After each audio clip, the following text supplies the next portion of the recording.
to the Binge List. I'm your host, Paul Chappell. Today we do a deep dive in the first episode of the HBO series Watchmen, adapted from the comic book of the same name, written by Alan Moore, Dave Gibbons, and adapted famously or infamously by Zack Snyder in 2009. Now, I'm not going to do a full review. I've only seen one episode. There's plenty of critics out there who've got early access to the 6 episodes that HBO has been giving people to review. I was not one of those people. So what I want to kind of do is give you kind of a shorthand and guide to what to expect from this first episode. And this is strictly for those people who've already seen the movie or the comic book series, because there's just too much to explain. In case you fell asleep during the movie, let me just reiterate what this series is about, though. I will do that much. It's about, the central conceit is that superheroes are real and that they've changed the timeline. To give you an example, Nixon is still president. One of the heroes in the series called Dr. Manhattan, he pretty much helped the U.S. win the Vietnam War. Now Vietnam is the 51st state. And we have stuff like that. Nixon has been in office like 5 terms, I think it was, in the comic book. So there's basically a timeline has been altered where the conservatives in America have pretty much taken hold of the government until the disaster at the end of the movie and the comic book, where there's a alien attack on Manhattan. Now in the movie, I just want to point this out. There's a slightly a difference there. In the movie, the attack is blamed on Dr. Manhattan. In the comic book, it's blamed on an interdimensional squid monster alien. So the show is following along somewhat more of the comic than the movie, because you get a scene in the movie early on where the main character, Sister Night, played by Regina King, she has to stop because she hears some horns blaring, and there's a bunch of squid creatures that just deluge her from the sky and hit her windshield. So I don't know who's causing this showers. It could be the villain from the comic book series, or it could be the government. There's some suggestion that it might be the government. So know that going in, that this series is more in line with the comic book than the movie. And particularly with Dr. Manhattan and what he supposedly does at the end of the comic book. He's still sticking around, so I expect to see him later in the series. Now, the next thing I want to point out, in this alternate timeline, I'm really not sure how long after the incident in Manhattan that Nixon stays in power, but sometime after that, Robert Redford becomes president, which is kind of funny because he shares the same initials as Ronald Reagan. So there's a shift to the left. Now that's an important distinction, because in one of the first scenes in the show, you see a black cop stop a white guy in a pickup truck. So there's a little bit of a role reversal. And actually you see the cop has a mask that's kind of reminiscent of the little smiley face that we see in the comic books that's kind of become iconic. Symbol of Watchmen.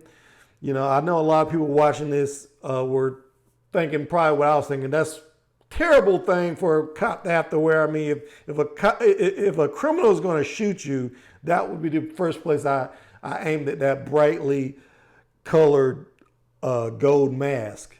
But, you know, they obviously took artistic license with this series. So I didn't fault them for that. I thought it looked uniquely Watchmen. So anyway, getting back to this alternate timeline, this liberal pendulum swing. In this alternate scenario.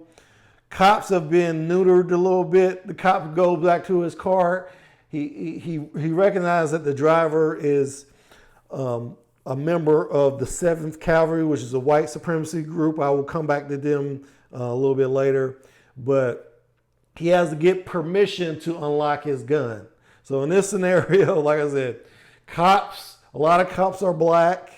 They wear masks to protect their identity. At some point, there was some kind of terror incident called I think it was called the White Night. They refer to it. I don't know what that is yet, but apparently it was decided during Robert Redford's administration that cops would be allowed to wear masks, and that's where we are.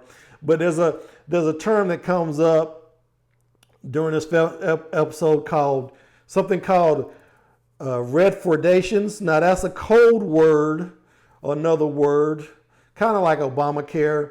It's pretty much the name that people give the reparations that the Redford administration approved.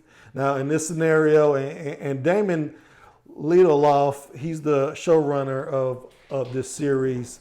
He has explained this already in interviews that this is a form of reparations to victims of racial violence, primarily black people.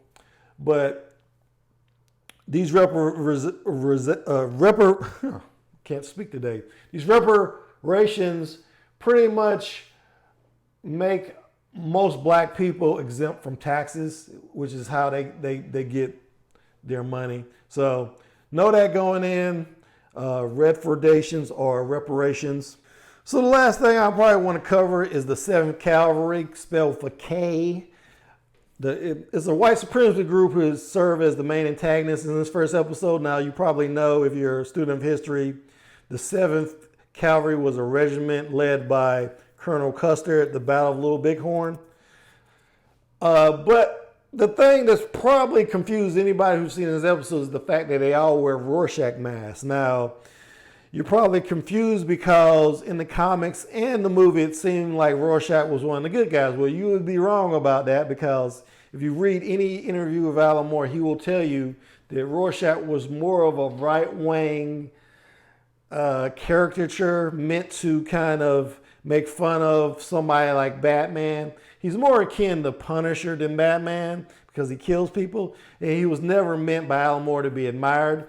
But for whatever reason, the 7th Cavalry in this timeline, this white supremacist group has taken on the mantle of Rorschach, and they are driving the main plot in this first episode. So no going in that's what they're, if you had any kind of idea that Rorschach was one of the good guys, this would dissuade you from that idea. So those basically are all the points I would say you would need going in. If you're still waiting on the fence and thinking about whether you should watch this show, I would definitely give this first episode a try.